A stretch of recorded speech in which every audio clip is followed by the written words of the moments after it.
Bueno amigos, hoy vamos a dedicar un capítulo de nuevo a la minería del oro, con un caso muy singular. Los romanos llegaron a perforar una montaña para poder desviar el río Sil y poder extraer el oro que estaba bajo sus aguas, en el propio lecho del río. Os explico un poco todo esto.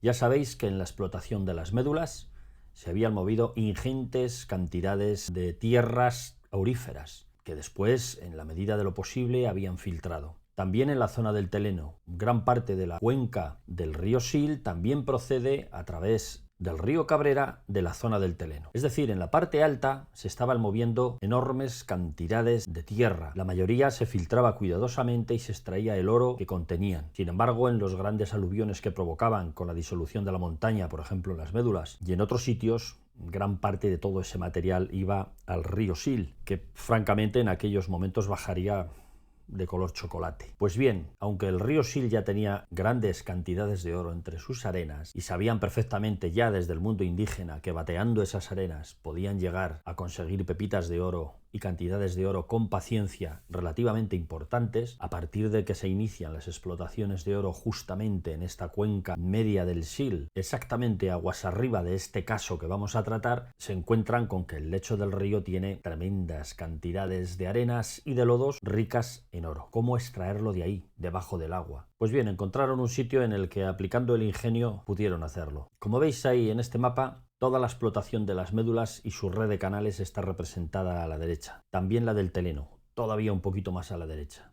Y gran parte de todas esas aguas y de todas esas tierras, como he dicho, una vez removidas, iban a parar al Sil. Aguas abajo, más abajo incluso que la antigua ciudad de Foro Gigurrorum, más abajo del barco de Valdeorras, justo en la confluencia del río Vivei, que recordaréis que tenía un puente también muy afamado del mundo romano, allí había un meandro tremendamente cerrado por un morro de roca que se metía contra el río. Pensaron que ese era el punto ideal donde poder taladrar la montaña, que el río pasase por ahí y dejar en seco todo el meandro, que podrían explotar y batear tranquilamente mientras no hubiera agua.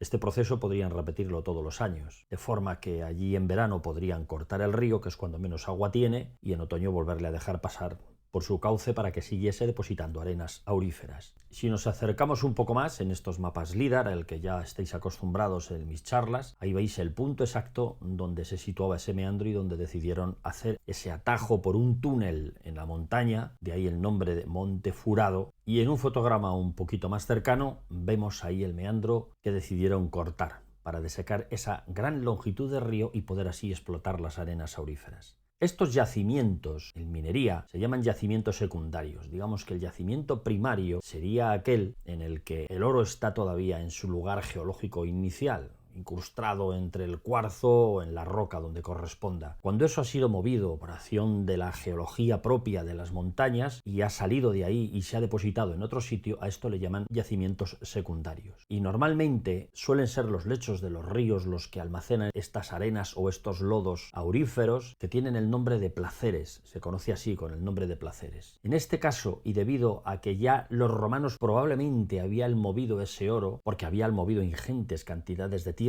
que habían acabado en el río, pues ya no estoy seguro si es un yacimiento secundario o terciario, porque realmente ha sido movido dos veces. Evidentemente, ya os digo, el río ya tenía oro en las arenas y lo sigue teniendo hoy en día, pero el incremento fue notabilísimo, porque al remover tantas cantidades de tierra que también eran auríferas, evidentemente el río se llenaba de fangos y eso no se lo querían dejar perder. Esta era la fórmula para poder sacar también el mayor provecho posible de esas arenas del fondo del río. Estáis viendo ahí ya el punto, que además es que se deja ver perfectamente en el mapa, donde hicieron un túnel en la montaña dejando en seco ese enorme meandro de gran longitud para poder aprovechar perfectamente las arenas de su fondo, que de otra manera debajo del agua no podían acceder a ellas. Pues bueno, haciendo un viaje por el valle del Sil, por la zona de Valdeorras, allí donde estaba aquella ciudad Foro Gigurrorum que os he hablado ya en otros capítulos cuando hablamos de la Vía Nova, el barco de Valdeorras, que es esto que estáis viendo aquí abajo precisamente, por ahí iba la vía romana, por el camino más antiguo, por la zona central del pueblo. Realmente tanto este pueblo como el pueblo de la Rúa, que está allí un poquito más adelante, son pueblos que se les denominan pueblos calle. En el caso de la Rúa incluso tiene el propio nombre. La Rúa es calle, es camino, es calzada. calzada, es todo, es por donde pasaba la carretera romana, pero además tiene incluso la configuración de un pueblo-calle. Justo al lado del camino viejo, de donde estuvo siempre la calzada romana, se han ido agrupando todas las casas. Pues bien, pasada la Rúa, a la izquierda está Petín y en el centro, en el río, ya veis que es una zona embalsada esta modernamente, esta que tenéis aquí delante, estaría el puente de Cigarrosa, del que ya hablamos en su momento, puente con origen romano y con basamentos todavía romanos. La calzada se iba hacia la izquierda, en dirección a otros destinos, entre otros el puente Vivei, del que también hablamos en su momento. Y de frente río abajo, justamente allí al fondo, llegamos al meandro del que vamos a hablar. Meandro que decidieron que, como tenía una importante longitud y como era fácil de atajar, era el sitio ideal para hacer una obra importante, taladrar la montaña, hacer un túnel que en origen tuvo 120 metros de longitud por 20 metros de anchura. Es cierto que luego,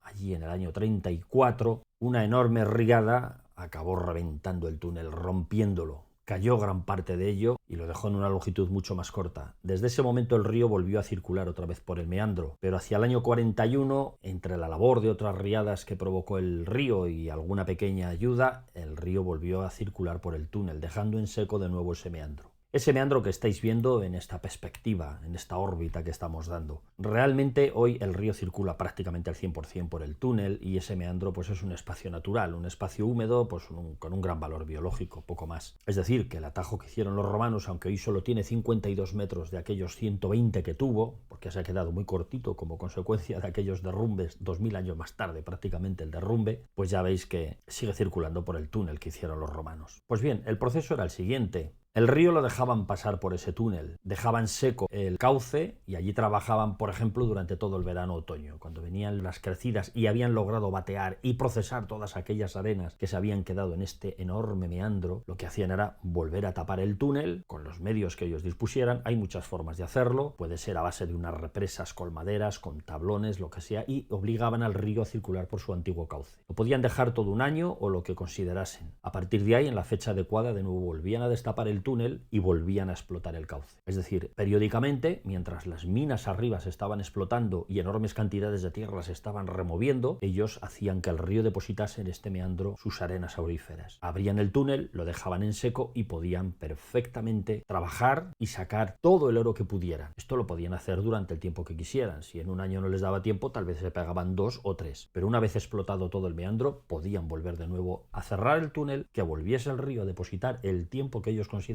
las arenas y a continuación volver a repetir el proceso. Fijaos qué cosa más inteligente, como aguas arriba se estaban explotando montañas enteras y se estaban removiendo montañas enteras de tierras auríferas, donde se estaban sacando muchas toneladas probablemente de oro. Aquí abajo ellos hacían un proceso en el que recuperaban lo que se les había podido escapar y lo que el propio río ya traía de esas explotaciones y de aguas arriba, porque es un río aurífero ya de por naturaleza. Pero yo estoy seguro que en aquellos momentos en los que las minas que estaban explotando arriba todavía incrementó mucho más su valor y su cantidad de oro que venían con las arenas y con los materiales finos que se decantaban en ese vado. Ya os he hablado también de los procesos de decantación en que consistían, pues aquí veis un proceso de decantación natural, como el río que venía lógicamente muy sucio por las explotaciones, aguas arriba, prácticamente un chocolate, un barrizal, allí depositaba sus arenas y después podían ellos explotarlas. Entre tanto que os estoy hablando podéis ver perfectamente estas imágenes que os he traído para que veáis en primera plana lo que es el túnel, como todavía se puede ver hoy. No es fácil verle así de lado a lado, salvo que se coloque uno en la situación exacta, pero bueno, os lo traigo para que vosotros desde vuestra casa lo podáis ver. Este es el túnel de Montefurado. El pueblo de al lado ha heredado el nombre porque precisamente a los antiguos, probablemente ya en la Edad Media sin mucha idea de por qué estaba aquello agujereado, qué habían hecho allí para que el río hubiese sido atajado por ese túnel, pues le llamaron el Monte Furado, el Monte Horadado o el Monte Agujereado. Y es lo que ha quedado hasta nuestros días. En la zona tiene cierta fama y se promociona, aunque hay que reconocer que en una visita desde tierra no es lo mismo que en las imágenes que yo os estoy mostrando. Es decir, no vais a poder ver esta espectacularidad porque la vegetación de la zona a veces impide ver claramente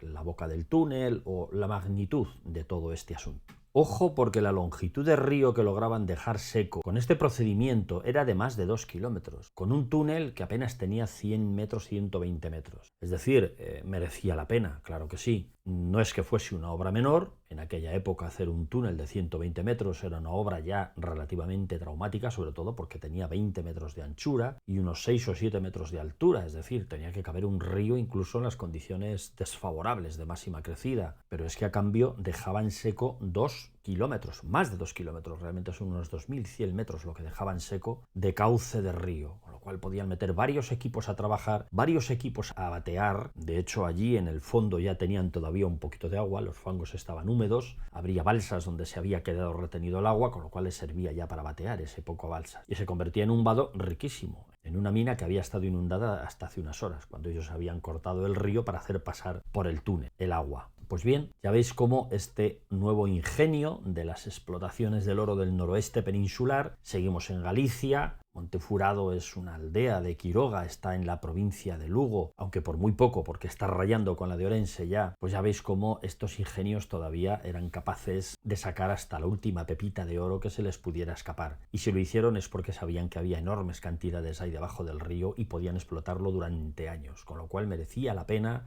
la obra que iban a hacer para poder extraer el oro de allí. Todavía me quedan algunas cosas que deciros de otro tipo de minería aurífera en esta parte de España y sobre todo en Portugal, del que también os voy a traer algún capítulo espectacular, pero una cosa detrás de la otra. Nada más por ahora, amigos, hasta luego.